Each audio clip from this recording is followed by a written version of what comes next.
Allow me, as is my usual self, to do a little summary of the three readings, just for us to be reminded how rich, how full of meaning, how deep are the concepts that have to do with the season that we are celebrating, that is Advent. The first reading from Isaiah is very hopeful. It talks about comfort.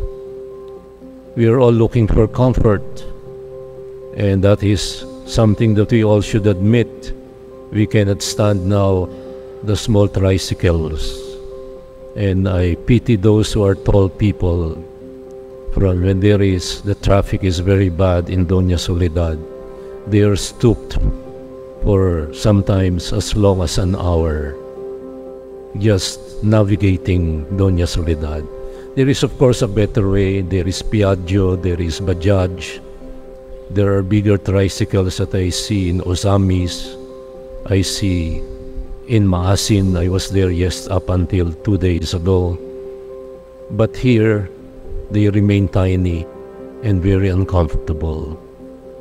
The prophet Isaiah talks about comfort, but this is not physical comfort that I'm referring to, and he is talking about. He talks about tenderness. He talks about hope for better times. And it is summed up by one very hopeful statement and proclamation. The glory of the Lord shall be revealed. Despite the uncomfortable situation we are in, despite the fact that all over the country, and I'm not talking about Barangay Don Bosco, many streets are closed so that people can have parking lots for their cars, and they close the streets. 80% of the parishes in the Diocese of Parañaque are in gated subdivisions, and I pity where I say Mass regularly, the poor cannot enter. The gates are closed, and those who are riding motorcycles and tricycles need to prove that they are human beings before they can attend Mass. That is not comfort, that is not tenderness, but we have a duty to hope for better times. In the second reading, we are told by Peter, a day is like 1,000 years, and 1,000 years are like one day. And he is talking about the eternal now. In God there is no time. God is timeless. There is no future, there is no present, there is no past. God is the eternal now. And therefore he calls to what matters in eternity, and that is salvation.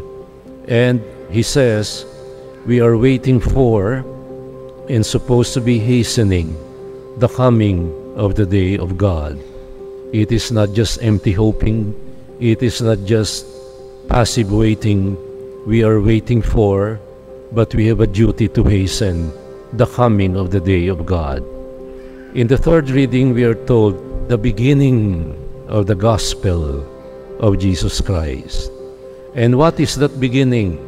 Where if you have wrong notions about that beginning, it has to do with work. It has to do with somebody who was wearing camel's hair, leather belt, eating wild locusts, and eating honey. And then this one who came, the question of that song many decades ago, where do I begin? Where do I begin to tell the love story? Where do I begin? The beginning of the gospel tells us that this John the Baptist, despite the fact that he was adulated, he was adored, he was followed by crowds, he was admired, what did he say? I am not worthy to even stoop and untie his sandals. So where do we begin? Where do we begin our story of the second Sunday of Advent? We begin where it's at. And where it's at is illustrated by a story that I'd like to share with you. There was a mighty ship, a big ship, bigger than the Titanic, with a famous captain known the world over. And he was navigating the seas on a dark night. And then he saw the light of what he thought was another ship. And since his ship was bigger and he was a famous captain, he said, "MV so-and-so, Captain so-and-so, please get out of my way. Go left of us, because you are facing a mighty ship." And the other person on the other side said, "Captain so-and-so of MV so-and-so, we suggest you change your course." And the captain of the bigger ship said, "No, you change course. I am a captain of a very mighty and powerful ship." And the other guy, the other end of the line said, "We strongly demand that you change course. This is the lighthouse." When you are proud and you think you are entitled, and this is the big problem now of digital natives and millennials, they are entitled. Being an educator for the past 47 years, this is my 48th year, and having been in leadership for quite a while, I know what I'm talking about. And just 2 or 3 years ago, one of the leaders of these big universities, humble universities, and a president of a big company said, "We do not anymore hire people who are graduates of Ateneo, UST, LaSalle. They are so entitled. They demand a salary. They want to be managers as soon as they enter the workforce."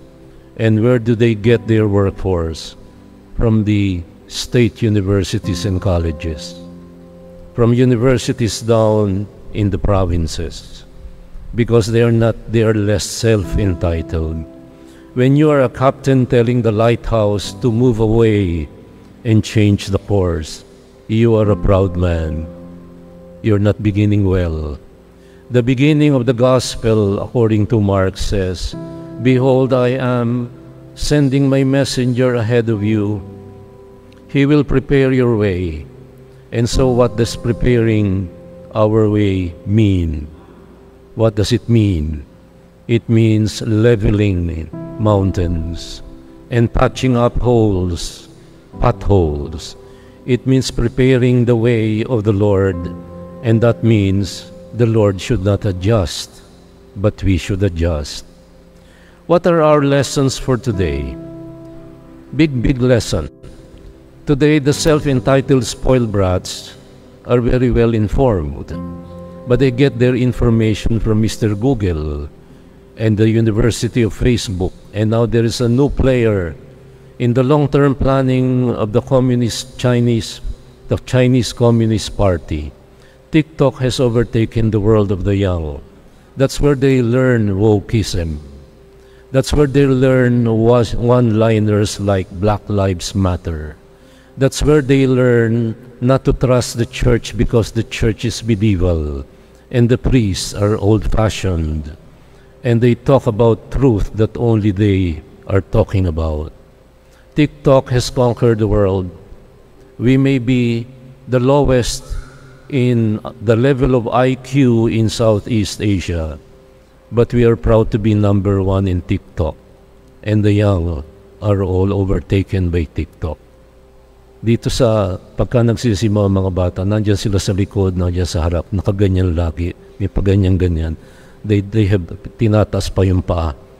And it's a never-ending video production.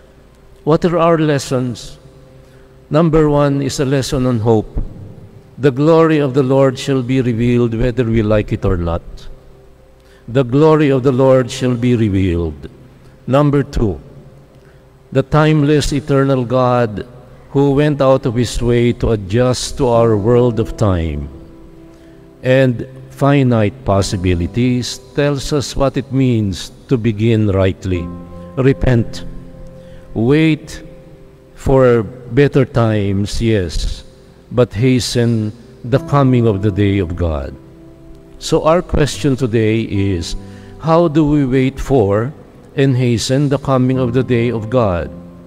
The lessons themselves, the readings themselves, tell us what to do. Number 1, be humble. Number 2, think beyond time, that is earthly time.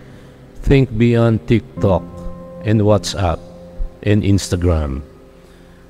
Why do we need to think beyond time? Because the world of commercialism and the world of finite possibilities have convinced us that Christmas began September 1. Jo Marichan was crooning about it since September 1. The world of commercialism has convinced us that we are almost like torn between secular Christmas and spiritual Christmas. And the Simbang Gabi doesn't help because in many places in the country, during Simbang Gabi, they already sing, "Ang Pasko ay sumapit." And we are convinced that Christmas, the secular type, has begun. The Lord today, in the beginning of the Gospel of Mark, talks about baptism. And time again, you see that oft repeated criticism of the church, that the church took Christmas away from the pagans, that December 25 is not the real birth of Christ. Who knows? We don't know the real birthday of Christ. But Christ had a birthday because He became man like us. And then these cults in the Philippines say, Catholics took away Christmas from paganism, from the worship of the sun. And today, the gospel talks about baptism. What's wrong with baptizing something pagan? The Holy Roman Catholic Church baptized the pagan ritual called worshiping the unconquered Sun, S-U-N, and proclaimed the alternative truth about the unconquered Son of God, S-O-N, and therefore baptized a pagan ritual called the Feast of the Unconquered Son, Sol Invictus.